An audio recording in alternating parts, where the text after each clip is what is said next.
Welcome to the Deep Dive. Today, we're tackling a figure who's, well, practically defined by contradiction. Sean Penn. Yeah, it's quite the subject. You've got this incredibly intense, decorated actor on one hand. 2 Oscars, right? 2 Oscars, yeah.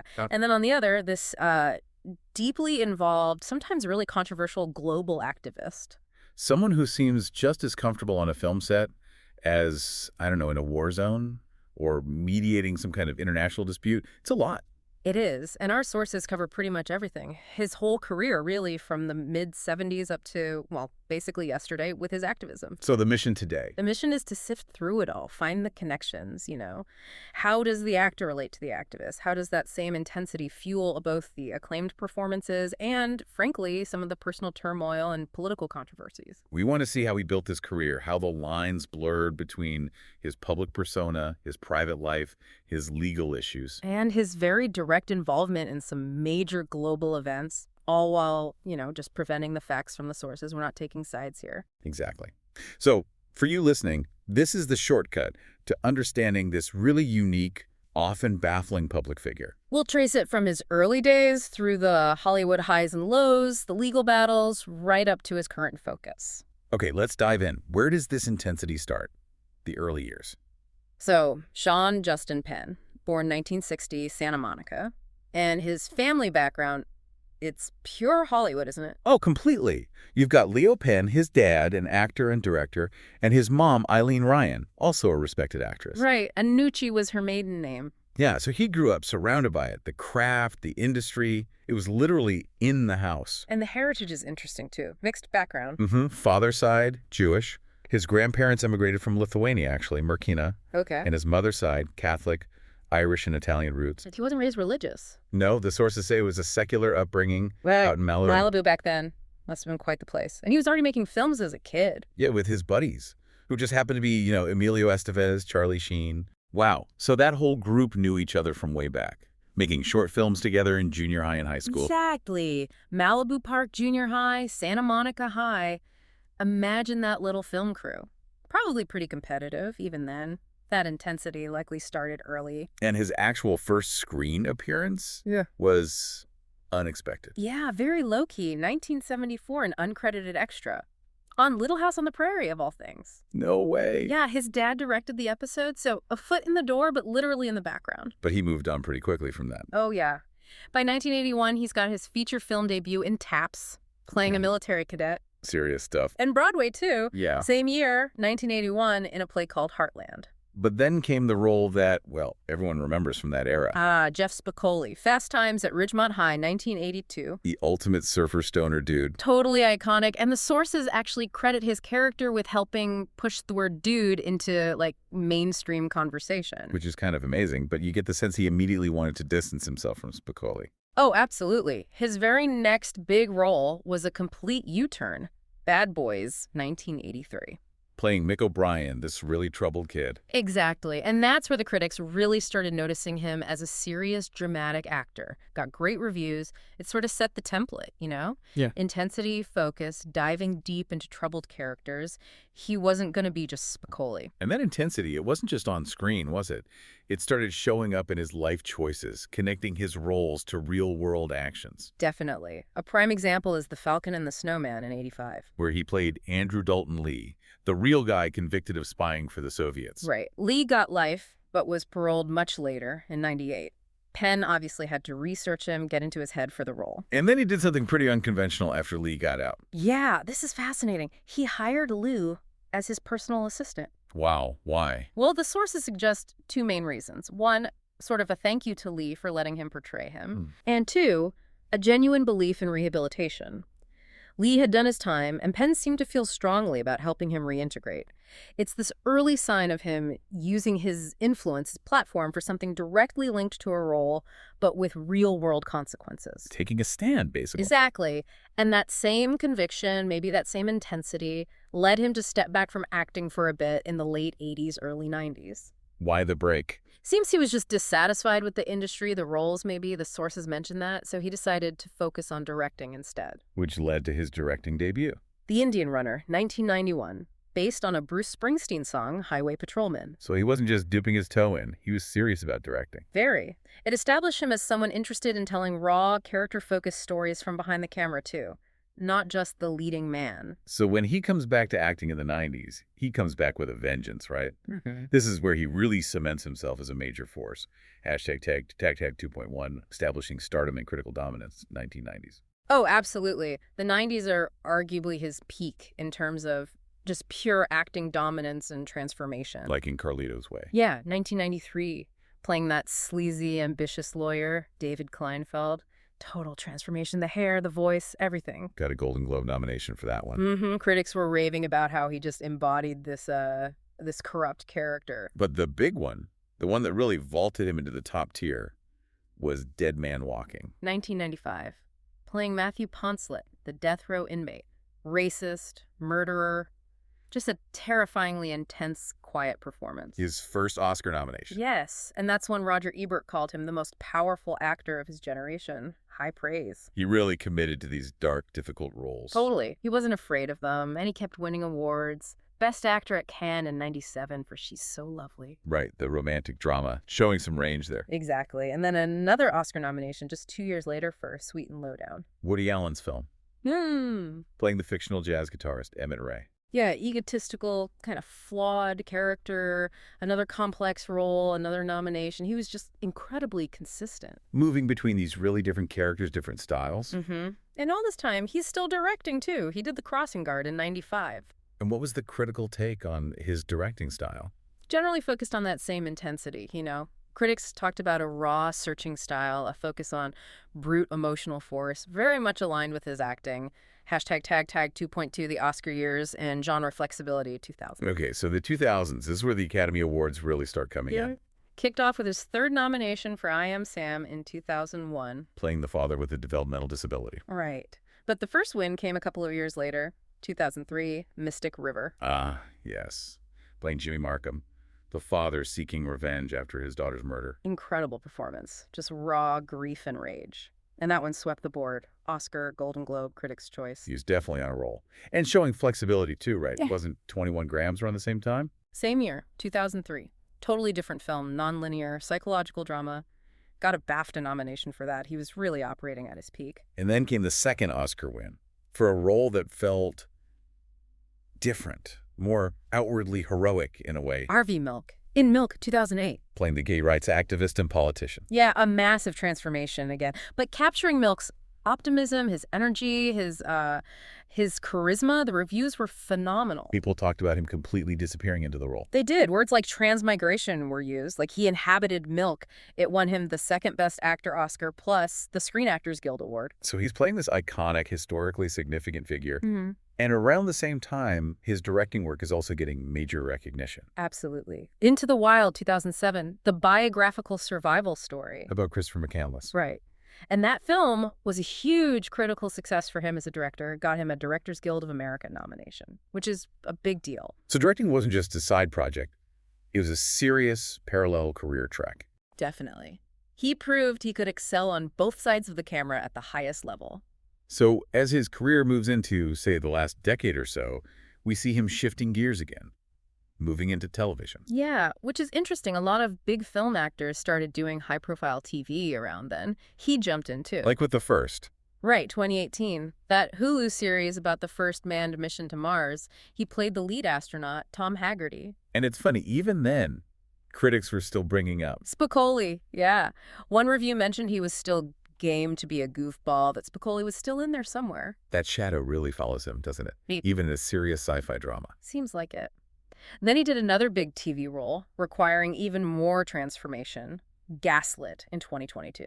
Playing John Mitchell, Nixon's attorney general during Watergate. Yeah, under heavy prosthetics. A completely different kind of role again. Historical, political thriller. Shows his range is still there. But maybe the biggest recent shift isn't acting or directing, it's writing. It seems so. He published a novel in 2018, Bob Honey, who just do stuff. Satirical thing. And a follow-up? Yep, Bob Honey sings Jimmy Crack Corn in 2019. And he made some pretty strong statements about this shift, didn't he? He did. Very public. Said writing would, quote, dominate my creative energies for the foreseeable future. Wow. And he said something about filmmaking, too. Yeah, that he no longer had a generic interest in making films, which is a pretty definitive statement from a two-time Oscar winner and respected director. So it sounds like he's consciously redirecting that famous intensity. Okay. Away from film, towards literature, and, as we have to discuss, his activism. Exactly. Which brings us to the other side of the coin, the personal turmoil and the headline-grabbing activism. Right. Because you really can't talk about Sean Penn without talking about the volatility, the controversies that often ran parallel to his acting success. No, they're deeply intertwined, starting with his high-profile relationships. Hashtag tag 3.1 marriages and high-profile relationships. Before Madonna, there were others, right? Excellent. Elizabeth McGovern, Susan Sarandon. Yeah, early relationships. But the marriage to Madonna in '85, that really put his private life and his temper under a global microscope. They got married right around her birthday, his birthday. Big media event. Huge. She dedicated True Blue to him, called him the coolest guy in the universe. It was this massive celebrity power couple moment. But it soured pretty quickly, or at least the public perception did. Well, the sources are clear. The marriage was marked by conflict. Specifically, it mentions Penn's violent outbursts against the press. He was constantly clashing with paparazzi. And that led to legal issues, which we'll get to. But the marriage itself was unstable. Seems so. She filed for divorce in '87, then withdrew it, then filed again in early '89, and that time it stuck. And for years, there were these persistent rumors and allegations about domestic violence. Right. That narrative was out there for a long time in tabloids and even some biographies. But Madonna addressed it directly later on. Crucially, yes. In 2015, she issued a formal statement, denied he'd ever struck her, called the stories completely outrageous, malicious, reckless, and false. So that official denial is a key part of the record. It complicates the earlier narrative significantly. Absolutely. Highlights how public perception and reality can diverge, especially with intense media scrutiny. After Madonna, he had a long relationship with Robin Wright. Very long. They were together for years before marrying in '96, had 2 kids, Dylan and Hopper. But that marriage also had its share of ups and downs. Definitely. They actually split briefly in '95 before they got married. He dated Jewel during that time. Oh, Ray. And then after marrying between 2007 and 2009, it was this cycle of filing for divorce or separation, then reconciling, then filing again. Very turbulent publicly. Until it finally ended in 2010. Yeah, the divorce was finalized then. And more recently, there was Charlize Theron. From about 2013 to 2015, lots of media buzz, engagement rumors. But she denied they were ever engaged. Right, she clarified that later. Then a brief marriage to Layla George, daughter of Vincent D'Onofrio. Married in 2020, she filed for divorce about a year later, finalized in 2022. So a pattern of intense, but often short-lived or tumultuous relationships. Seems to be. And his current relationship, starting in 2023, is with Olga Korchayeva, who is Ukrainian. Which connects directly to his recent activism focus. Interesting. Yeah, the personal and the political often seem to intersect for him. Hashtag tag 3.2, a history of legal issues. Okay, let's talk about the legal side. Yeah. Because his temper, especially with the press, led to actual charges and even jail time. It did. There's a clear pattern, especially in the '80s. Starts around '85 in Nashville. What happened there? He pled no contest to assaulting 2 journalists trying to photograph him and Madonna. Got fined. Just a fine. Yeah, $50 each charge. But then early '86, charged with assaulting a correspondent in Macau. Then June '86, misdemeanor battery charge for allegedly hitting songwriter David Walensky in a nightclub. Over Madonna again? Walensky claimed Penn accused him of trying to kiss her. So, yeah, repeated confrontations. And these incidents eventually caught up with him. Led to jail. Right, because he was on probation from those earlier incidents. In April '87, while filming Colors, he punched an extra on set. Just punched an Or extra. apparently. That violated his probation, resulted in a 60-day jail sentence for the assault and reckless driving. Did he serve the full time? No, he served 33 days. But still, actual jail time. A pretty serious consequence. And there's that wild story from when he was inside. Oh, the Richard Ramirez anecdote? Yeah, Penn wrote about this himself. He was in the same jail as the Night Stalker. Apparently. Ramirez recognized him, wrote him a note. And Penn's response. Classic Penn, really. Wrote back immediately saying he felt zero connection and hoped Ramirez got the gas chamber. Just blunt, harsh moral judgment. Wow. Even in jail, corresponding with a serial killer. Okay, fast forward a couple of decades. The temper issues didn't entirely disappear. No. 2009, another run-in with a photographer, Frank Madeljan. Highly publicized. What was the outcome of that one? pled no contest again to a misdemeanor in 2010, but the sentence was steeper this time. How so? 300 hours of community service and 36 hours of mandatory anger management counseling.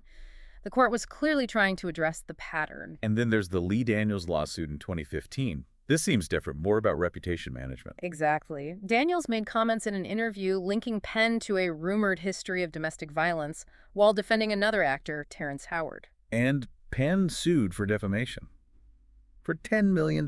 Yep. But the basis of the suit was very specific. Penn argued he had never been arrested for or charged with domestic violence.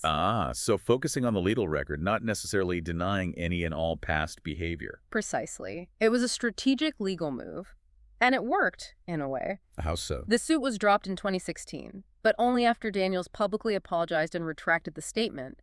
Penn made his point, very forcefully, about how his past could be legally characterized. It's like that same intensity, that refusal to back down, was channeled from physical confrontation into legal strategy. Yeah, it's a fascinating evolution, and that same energy then gets poured into his political activism, which becomes increasingly high stakes. Right, because his activism isn't just signing petitions. He puts himself right in the middle of things, often controversially. Oh, absolutely. He goes from fighting paparazzi to, well, engaging with presidents and warlords. It's a major shift. This really ramps up during the lead up to the Iraq War, right, with that ad in the Washington Post. Yeah, October 2002 cost him a reported $56,000. $56,000 Yeah. for an ad. Yep.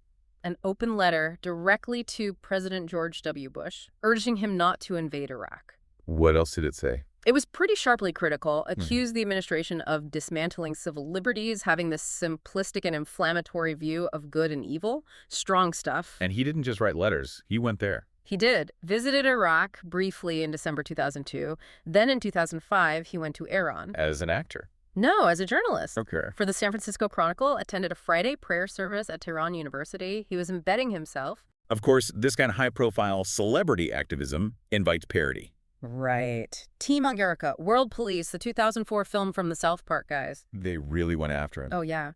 Portrayed him as this naive idealist talking about Iraq having rainbow skies and rivers made of chocolate. Pure satire. And Penn's reaction was predictable. Let's just say he wasn't amused. Wrote this furious letter back to Trey Parker and Matt Stone, sarcastically invited them to tour Iraq with him, basically told them off. He doesn't take criticism lightly. Not at all. And his own political language was often just as harsh. He called Dick Cheney and Condoleezza Rice villainously and criminally obscene people. So not exactly diplomatic. No. He was using his platform to voice really strong, often inflammatory opposition. But at the same time, he was also getting involved in hands-on humanitarian work. Yeah. Like after Hurricane Katrina. Yes, September 2005, he went down to New Orleans. The sources say he was physically involved in rescues, pulling people from flooded homes. But that effort drew criticism too, didn't it? The whole PR stunt accusation. It did, because he had a photographer with him. Critics questioned his motives. How did he respond? He wrote an article for HuffPost defending himself, denied it was a stunt, said it was genuine aid. But it shows that dilemma, right? Can a celebrity do good work without it being seen through the lens of fame? A constant challenge for famous activists. But his efforts became much more organized after the Haiti earthquake in 2010. Massively so. That's when he founded JP Haitian Relief Organization, JPHRO. And this wasn't just writing a check. No, this was a huge operational commitment. They ran a camp for like 55,000 displaced people. He was very hands-on, very visible there for a long time. To the point where he got an official title. Yeah, this is remarkable. In 2012, Haiti's president, Michel Martelly, appointed him ambassador at large for Haiti. Ambassador at large. The first non-Haitian citizen ever to hold that diplomatic role. Shows the depth of his commitment there. And that work evolved into CORE. Right. Community Organized Relief Effort.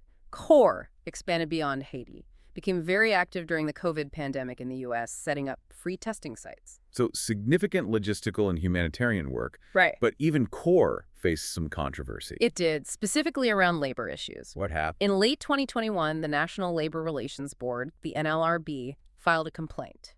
Against Penn and CORE. Yes. Alleging that Penn had impliedly threatened employees. Threatened them for what? For complaining about working conditions. The complaint mentioned demands for 18-hour workdays during the intense COVID response period. So that same intensity he applies to everything else, maybe created issues within his own organization. That's what the complaint suggests. That the demanding, all-consuming approach might have clashed with standard labor practices and worker protections. Hashtag tag 4.3 controversial global alignments. Okay, this is where things get really complex. His alignments with certain world leaders, especially considering his progressive image from roles like Milk. Yeah, this is probably the most pointed area of contradiction for many observers. His friendship with Hugo Chavez, the late president of Venezuela. Chavez was known for his anti-U.S. stance, but also for increasingly authoritarian moves. Right, but Chavez publicly praised Penn, read his anti-Bush letter on TV, and Penn became a staunch defender of Chavez. To the point of defending his regime against criticism. Very much so. Famously, in 2010, Penn called for journalists who called Chavez a dictator to be jailed. Jailed. Yeah. For calling a leader a dictator. That's what he said. And when Chavez died, Penn called him a global champion for the poor. Unwavering support. And he also met with Raul Castro in Cuba. Interviewed him in 2008. So the core criticism here is the clash with his image as a champion of rights, especially LGBTQ plus rights given Milk. Both the Chavez and Castro regimes had poor records on LGBTQ plus issues. How did the sources explain this? Does he address the contradiction? Not directly in the materials we reviewed. It seems, for Penn, maybe the anti-imperialist stance or the focus on poverty alleviation in those specific relationships took precedence over alignment on social issues. He seems to compartmentalize his alliances. Willing to overlook certain aspects for a perceived greater good, perhaps? Perhaps. Or maybe he just saw those leaders differently than their critics did. It's hard to say definitively from the outside, but the contradiction is stark. And then came maybe the most controversial meeting of all, El Chapo. Yeah, 2016. While Joaquin El Chapo Guzman, the head of the Sinaloa cartel, was a fugitive, Penn secretly met him. How did that even happen? It was brokered by the Mexican actress Kate del Castillo. The goal was an interview for Rolling Stone. And the details were just bizarre. Totally. Leaked texts later suggested El Chapo barely knew who Penn was. He was more interested in Kate del Castillo. What was the official reaction? Not good. The White House called the interview maddening, said it potentially interfered with efforts to capture Guzman. Did Penn face legal trouble over it? Mexican authorities investigated, wanted to question him. It was a major international incident, blurring the lines between journalism, activism, and, well, associating with one of the world's most wanted criminals. It really demonstrates his willingness to operate way outside conventional boundaries. No fear of the risk, it seems. None whatsoever, which we also saw, maybe less dramatically but still controversially, with the Falklands issue. Right, 2012, meeting with Argentina's president, Cristina Fernández de Kirchner. And he wades right into the sovereignty dispute with the UK over the Falkland Islands, or Malvinas, as Argentina calls them. What exactly did he say? He talked about opposing ridiculous demonstrations of colonialism and pushed for dialogue. Which predictably caused outrage in Britain. Oh, yeah. British tabloids and politicians slammed him, called his comments moronic. Did he walk it back? He clarified later, said his comments were misrepresented, that he was really criticizing Prince William's military deployment there as preemptive intimidation. He framed it as opposing militarism, advocating for diplomacy and negotiation, even suggesting things like immigration changes. Hashtag 4.4 advocacy and conflict in Ukraine. So that brings us to his most recent and perhaps most sustained geopolitical focus, Ukraine. Right. This seems to be where a lot of his energy has been directed lately. He was there in 2022 filming a documentary. Superpower. Profiling President Zelensky. Exactly. He was embedded, meeting officials, attending briefings, right up close. And he was actually there when the full-scale invasion began. He was, which led to that incredible story of him and his team having to abandon their car and walk for miles to the Polish border to get out. That's intense. Real personal risk. Absolutely. And his statements afterwards were completely unambiguous. Total support for Ukraine. Like that quote about America losing its soul. If we allow Ukraine to fight alone, our soul as America is lost. Very strong words. Led to Russia sanctioning him, putting him on their blacklist. And then came that symbolic gesture in Kyiv. The Oscar loan. November 2022. Yeah. He physically gave one of his Oscar statuettes to President Zelensky. What was the condition? When you win, bring it back to Malibu. Just this simple, powerful symbol of faith and solidarity. And Zelensky gave him something in return. The Ukrainian Order of Merit, a formal state honor. It really cemented his role as a high-profile international advocate for Ukraine's cause. It's quite an image. The Hollywood Award traded temporarily for a wartime medal, it encapsulates so much about him. Hashtag tag outro. It really does. When you look back at everything we've covered, that duality is just...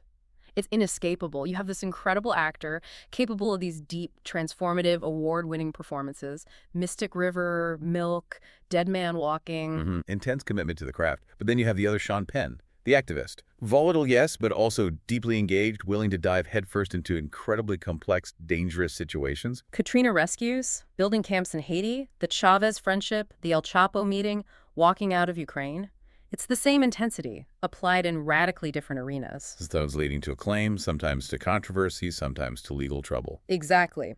So for you listening, the key takeaway is that this commitment, this intensity, is the engine driving both the artistic triumphs and the real-world controversies. You can't really separate them. He's resisted simple labels his entire career. And we saw how he won his highest acting honors portraying a celebrated gay rights hero in Milk.